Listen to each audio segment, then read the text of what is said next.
বৌমা, হ্যাঁ মা বলো। এই নাও আটা, তাড়াতাড়ি রুটি বানাবা, শ্বশুর মশাই খাবে কিন্তু। আমি আসছি। হোমা, কি করিস? জলদি করিস কেন? ওরে ভগবান, এই বউরি আমার জীবন চলে যাবে, তবু এইবার কোনো শিক্ষা হবে না। আরে কি করতেছ? এই বাড়িতে জল দিচ্ছ কেন তুমি? তুমি তো বলে জল বেশি দিয়েছি কেন? জল বেশি দিছি কেন? দাঁড়াও, আমি আসছি। বৌমা, করে ওঠো কেন? আমি কি বাঘ না ভাল্লুক? এই নাও, এই যে আটা, এই আটা দিতে হবে, জল দিতে হবে এর মধ্যে। কি আর বলবো, বাপের বাড়িতে কিচ্ছু শিখে আসি নাই, কিচ্ছু শিখে এসে নাই। আমার ছেলেরে যে কি দেহে পটাইছিল, কি দেহে। আরে কি করতেছো তুমি? ওরে মার ভগবান, তুমি এর ভিতরে আবার গোলাচ্ছ কেন এটা দিয়ে? কিচ্ছু শিখে নাই। বাপের বাড়ি কি ঠোঁটে লিপস্টিক লাগাই শুধু এখন রিলস করা শিখেছো, নাচানাচি শিখেছো? এই রাখো, রাখো, যাও যাও।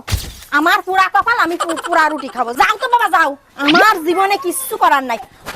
সামনে দিয়ে যাচ্ছ কেন? আমার মাথার উপর দিয়ে যাও, আমার মাথার উপর দিয়ে যাও। আমার জীবনে কোনো সুখ শান্তি কিছু